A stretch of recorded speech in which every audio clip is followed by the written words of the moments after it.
Okay guys, welcome to Dr. Lou's Low Carb Diet. I'm Dr. Lou.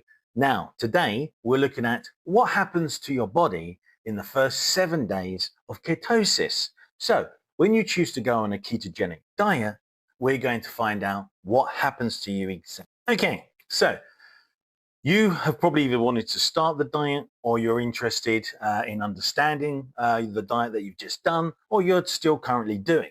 So this is going to clear up everything about what happens with all those different metabolic systems and water retention, water weight loss versus weight loss, and to understand why you have keto flu. Okay guys, so we'll start off day 1 and 2. Now, if you look over here, you can see day number 1. And what is day 1 to 2 about? Well, you've still got lots of carbs in your system. You've stopped eating carbs, but you still have a lot that you have digested or was being digested in your body. You went to bed or, and you had some food and it got digested and it's still in your blood. And you've still got as well your reserves for energy called glycogen. So basically glycogen is what we call lovingly animal starch. Because plants use starch as their backup energy, we use glycogen. When you can see, what you can see here is that you've got your body is still burning carbs. So nothing really is going to happen that much with weight loss. You will have water loss, and we'll talk about that in a second. So your fuel source still is glucose plus stored glycogen. So basically, glycogen is just like a long chain of glucose, and that's all it is. And it's like that because it helps prevent problems with osmosis and water. So basically, glucose is going to be the loved energy, and so you use that. And then what happens is when your insulin goes down, you get signaled as well, and you then go, okay, take the glycogen out of our muscles and the liver and start to break that up and then use it for glucose. So that way you've just gone, okay, I've run out of glucose immediately. I'm taking my glycogen out and I'm going to use it for energy. So what happens? The body burns stored glycogen, as which are carbs. You use glycogen from your liver and your muscles, and you have rapid water weight loss. Now, why is that? Well, simply because glycogen is hydrophilic, which means it loves water, and basically it's got water with it, about 4 times the amount of water to glycogen. And so what happens is as you break it up, the water's got nothing to bond to, and it literally just has to drop out and come out of your system. So that's how you have the rapid water weight loss. So that is what's occurring. It's because of the glycogen being broken down to be used as glucose and then burnt as energy. So you can see you use glucose for energy, then you take glycogen, break it down to glucose, then use that for energy. So that's the key process for day 1 to 2. And as you can see, guys, that day 1 to 2 is like that because it has to be over a period of time. It depends on your physiology, everything, your age or height, every single part that depends on how you are, hereditary, your genes, everything can change how individuals have their impact on the diet. Okay, so we move on to day 2 to 3. So we're covering again over a general period, so you understand it in a general sense. So day 2 to 3 now is the kind of part where you will start getting challenges. So day 3 is usually the one where a lot of people I know, or if anyone who's done the diet, they quit on day 3. Now, this is the case because keto flu starts up. It's the beginning of it. Plus also you have massive amounts of hunger, cravings. And so this is going to be, getting you to want to quit. So that's the main idea. But if you know that, push through it. You go, okay, it's just going to be for a day.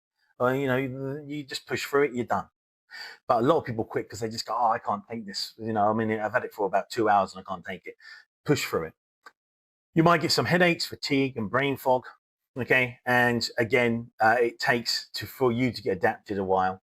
The key process is your fat now is being accessed, and you want to then push your fat to ketones.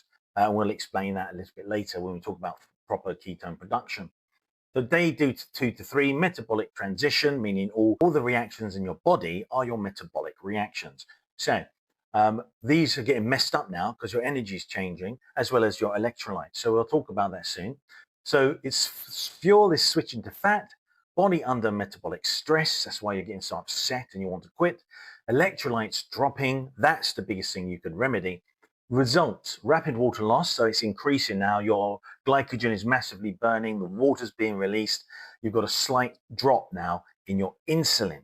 So what happens is with the slight drop in your insulin, this is signaling a lot of the things that are associated to it. So you're going to have issues with your sodium, you as an electrolyte because of your signaling the drop of insulin. You're going to be worrying the body because of insulin. It's going to start sending possible signals to start ketone production. And this is what happens when your insulin goes down. Okay, guys, so you have day 3 to 5. Now, day 3 to 5 you have here is glycogen depletion and keto flu. So what this is pretty much nearly all the glycogen or any big amounts that have gone from your body. Now that's day 3 to 5. And it's called a transition phase because now you've got through, you're in the hard part, and that day 4, 5, you've moved into getting better. So fuel switching to fat, not efficient yet. So you're burning your fat. So your triglycerides have come out, you've broken them down into fatty acids and glycerin, and your fatty acids are now being burnt by most of your body. Now, again, you've got metabolic stress and electrolyte depletion. And if you have electrolyte depletion, that is going to cause you severe problems, pain, stress, headache, a whole range of things, sleeping problems. Results, low energy, you feel lethargic, low sodium and potassium. And sodium and potassium are essential for you. They're used for your action potentials in your brain, for your central and your peripheral nervous system, meaning that if you don't have them, that's you, your brain, your mind is you. So if you're messing with how that connects to the rest of the body, you're going to feel terrible. Now, low energy, low sodium, potassium. So glycogen, you're burning glycogen, that's finished. Then you move on to fat. You've signaled the fat to burn. You lowered your insulin. Your fat's come out ready. Then you've gone down in insulin even more.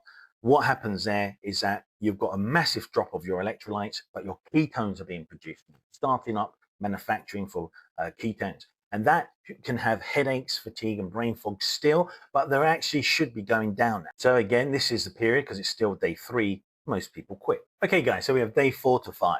Now, day 4 to 5, this is where, again, it's, as I said, because it's down to physiology. So 4 to 5 can be your, I'm over the hill. I can see the sun rising. So this is the main idea. You've got keto production rising. That means your fat is already burning off of your body and your ketones have been put in because you need ketones because you can't use your fatty acids for your brain. You need ketones. So you've got to send them off to your brain to be able to then start to adapt and become thinking clearly. You'll have your hunger fading, energy rising, clearer mind. The focus would be fantastic with clarity in your mind. So day 4 to 6. Now, burning fat for fuel. Fuel, glycogen nearly depleted. In other words, that's nearly absolutely gone from your system, gone, burnt out.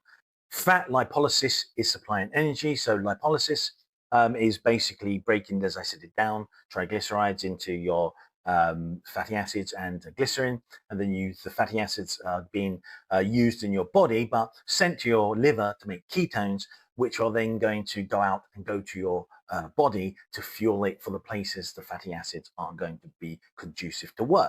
So that's always where you have to contact your family doctor. They know you well, especially if you have any conditions or anything where it's going to cause issues. Now, here you can see you've got the key process, fat to ketones. So you're burning all those fats in lipolysis. That's fueling you already. But then you make ketones for your brain to fuel your brain. Now, okay, guys, so we're on to day 5 to 7. So this is pretty much the home run. You, depending on your body, this is going to be day 5 to 7. And a normal one would be 7. If you're in a rush keto one, it would be 5.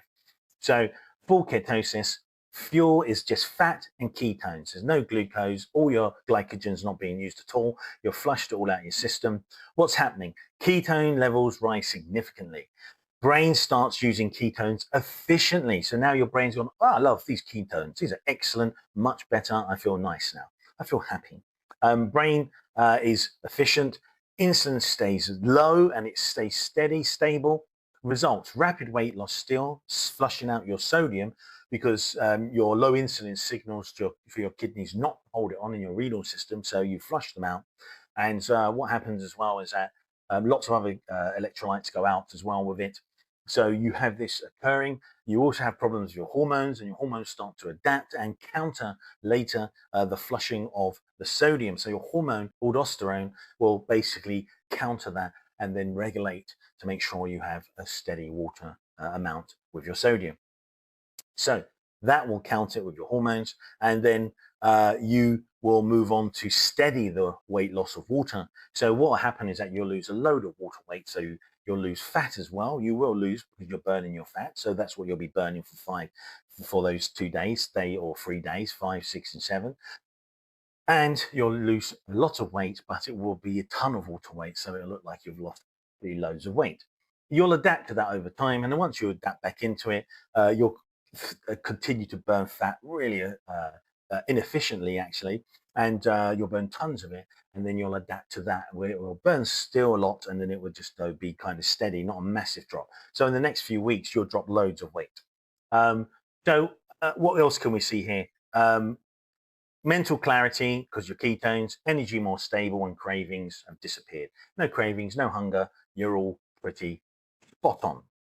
So you're entering proper ketosis. So it's full proper ketosis. So fat burning will get better in the coming weeks as you fully adapt to ketosis. So that's actually what you don't want, because that's the beauty of it. You massively lose loads of fat inefficiently. And then as you adapt, it becomes a bit more steady, but you still lose weight. Okay, guys, that's the end. That's what happens in 7 days on ketosis. I hope you enjoyed it. So please thumbs up and subscribe. Okay, guys, I'll see you on the next one.